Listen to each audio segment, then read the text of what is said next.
with JB Weld. It's a good thing you bought that. But it's pretty- Perhaps they were right. This is the best craftsmanship. But it is pretty JB Weld. But this one, okay, you saw how the valve worked there, right? With the going in and out in the little hole, right? Okay. This one's interesting. There's no little valve moving in and out, right? Right. Okay? I mean, it's kind of fun, but there's no little valve. But the piston's spinning up and down. See that? Yeah. Okay, so, and I'll have this setting up here later where you can come up and see. We'll take a break in a little while. But this is fun because these, there with the piston, these two inlets are offset. One's here and one's here. So when this cams into this position, the bottom one lines up with the hole. And when it cams into this position, the top one lines up with the hole. So you get one hole lined up or the other. Does that make sense? Okay, it turns out that there's about 192,675 ways to make the valves to control steam engines because people have been Making them. playing with them for 200 years, almost. And so, so there's just no shortage. Not counting the Greeks. And yes, the piston has a big bunch of JB Weld on it because I don't own a lathe. And so the way I turned down the piston was to chuck it up in my electric drill and spin it against a file. And if you don't like that, life is hard. I'm the guy whose lathe is a belt-driven lathe, and I broke my belt, so I went into the closet, got a belt, cut the buckle off, and crimped it on. So my You can watch the belt-driven holes go lathe by. is really driven by a belt. In a previous life, I was a machinist off and on for many years, and I have been in machine shops that had really old equipment, and I've never seen one of leather belts, but it's not uncommon even today to find old style machine tools that are run on rubber belts. Yeah. And it's the same principle, they just rubber lasts longer, but you can do them with leather. And the way factories worked way back when typically was you'd have steam running through the whole thing, and then it would operate Each a lot station. of different machines. Yeah. Each station had its own belt. Yeah, off of belts basically. There used to be a leather belt driven, I can't remember what it was, some kind of machine tool at Knott's Berry Farm. Oh, really? In California. I've been to Disneyland several times. I just never got over to Knott's Berry Farm. Yeah. There's a The couple thing of about- them. There's a couple of them at Greenfield Village. Yeah. The thing about belt-driven machine tools that's a pain in the butt, first of all, the belt's great. But the really big advantage to gears is that you can change them quickly, whereas if you want to change speeds of belts, you can do it, but I mean, it's a slow, tedious process of having to disassemble stuff as you put the belts around, and it slows you down. That's the big advantage to gear driven, is you can just do whatever you want. My South Bend's a 12-speed, and I've got a triple step pulley. I've got a back head that halves it, and then I've got 2 step levels on the belt that feeds Oh. the belt. Okay, blah, blah, blah, blah, blah, blah. Moving right along. Back to the Presentation. So, this is going to go away for now. I promise it'll be back out next year, though. So we didn't get, yeah, that one is going on Okay. So, on the section. little tiny hole, right, to let the air out, right? Coupling, yeah, real high-tech stuff, okay? Little hole. And now, here's the other problem.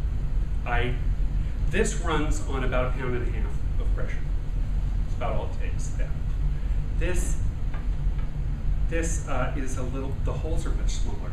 You know, that had that big piece of plastic coat hanger with a big hole in it.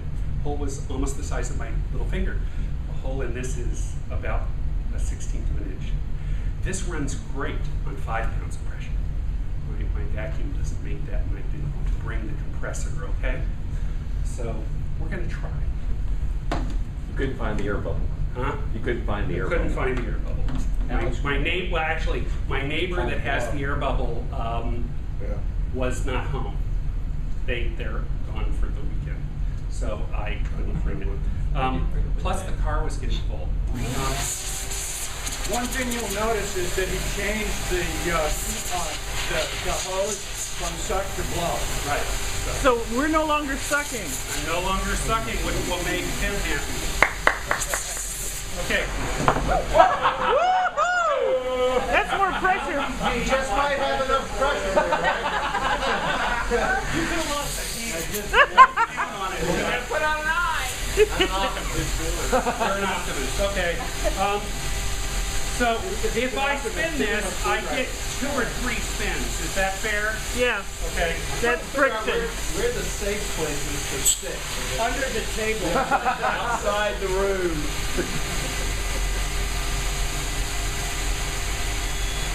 Oh, well. It does whistle nicely. Yeah, it does. So, come on. Yeah, not quite enough pressure. Can you see that when I flip it this way, here, just a minute. When I flip it this way, 1, 2, 3, and some. And a half, If yeah. I go that way, it just stops, right?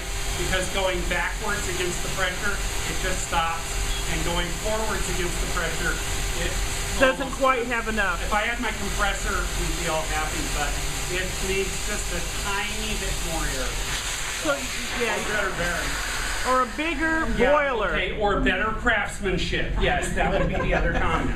No, if you'd had a bigger boiler, that's all. If you I need. had a bigger boiler, but boilers are bad. So anyway, In fact, in the real world, the fact that boilers are bad, and the fact that, for example, steamships on the steam boilers on the Mississippi fairly regularly blew up, killing hundreds of people.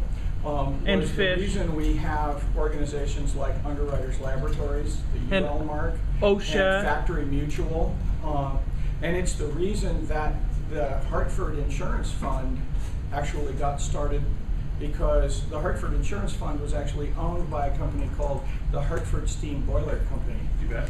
And the fund was to ensure that anybody who bought a Factory Mutual approved boiler had insurance. So changing away from steam, because we could go there, we could spend an hour, and I don't. We have could one. spend a week. We had a question here. Yeah. Question. It's just a comment, It's fine. really.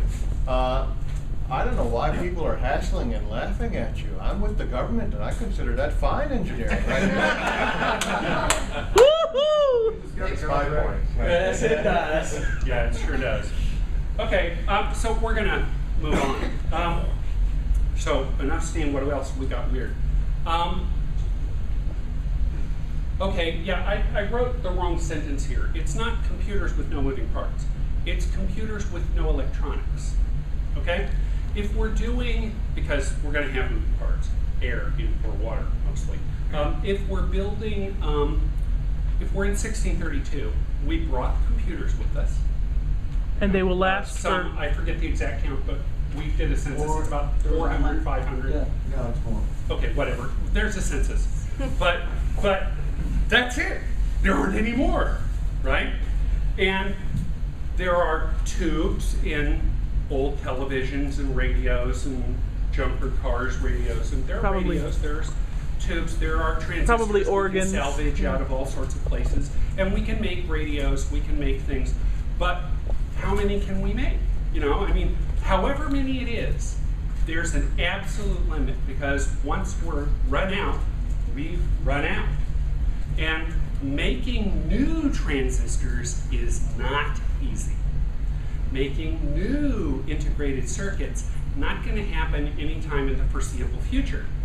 Or rather, the foreseeable future being defined as the first decade after the Ring of Fire, because I don't think that the series will ever get to 1640, because we're up to 1636 and we've been writing it for a decade. So we've gone 5 years in a decade.